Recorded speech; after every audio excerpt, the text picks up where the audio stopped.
اللہ کسی کا محتاج نہیں ہے. سب بے شک کہنے تو کیا ہی بات ہے. اللہ کسی کا محتاج نہیں ہے. اللہ ملک الموت کا بھی محتاج نہیں ہے کہ وہ کسی کی موت، کسی کو موت دینے کے لیے، کسی کی روح قبض کرنے کے لیے ملک الموت سے کہے کہ بھائی تم جاؤ. لیکن اس نے ایک سسٹم بنایا ہوا ہے، ایک نظام بنایا ہوا ہے، اور اس نظام کے تحت پوری کائنات چل رہی ہے. وہ اس نظام کا بھی محتاج نہیں ہے. بات یاد رکھیے، وہ اس نظام کا بھی محتاج نہیں ہے. وہ قادر مطلق ہے. وہ کن کہتا ہے ہر کام ہو جاتا ہے، بلکہ کن کہنے کی بھی اسے ضرورت نہیں ہے. کن کہنے کی بھی اسے ضرورت نہیں ہے. اور اگر آپ بار بار اس بات پر زور دیں کہ نہیں وہ کن کہتا ہے، کن کہتا ہے، کن کہتا ہے، کہاں سے آپ نے کہہ دیا کہ اسے کن کہنے کی ضرورت نہیں ہے. اور اگر آپ ہم پر بار بار پریشر ڈالیں گے، پریشرائز کریں گے، نہیں وہ کن کہتا ہے، نہیں وہ کن کہتا ہے، آپ کیسے کہہ سکتے ہیں کہ وہ کن نہیں کہتا؟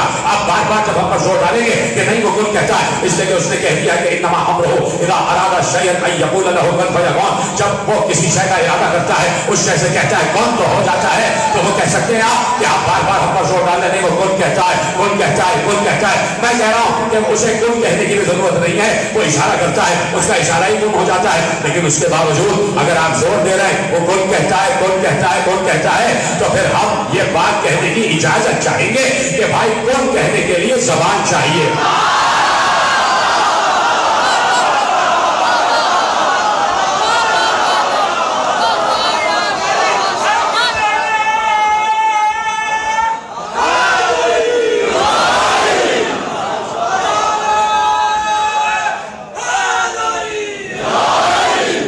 جو فرمایا آپ نے اب الوہیت کیا ہے، توحید کیا ہے، میں عرض کر رہا ہوں کہ ہر شے کے ساتھ ہے، ہر مخلوق کے ساتھ ہے. اور کائنات میں کوئی شے ایسی نہیں ہے جو اللہ کی مخلوق نہ ہو.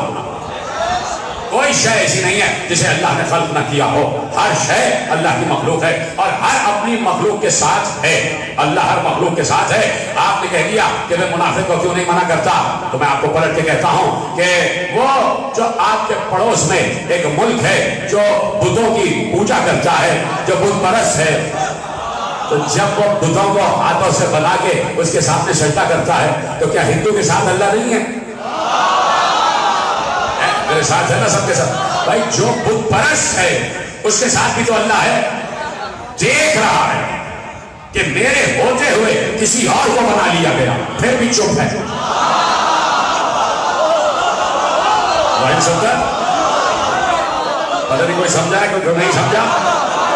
بات یہ ہے کہ اگر کہیں کوئی چپ ہے تاریخ اسلام میں کہ بعد رسول ہمارا حق تھا اور وہ حق نہیں لے رہا ہے، چپ ہے، تو اس سے پوچھو یا علی یہ چپ رہنا آپ نے سیکھا کہاں سے؟ علی کہیں گے اللہ سے سیکھا.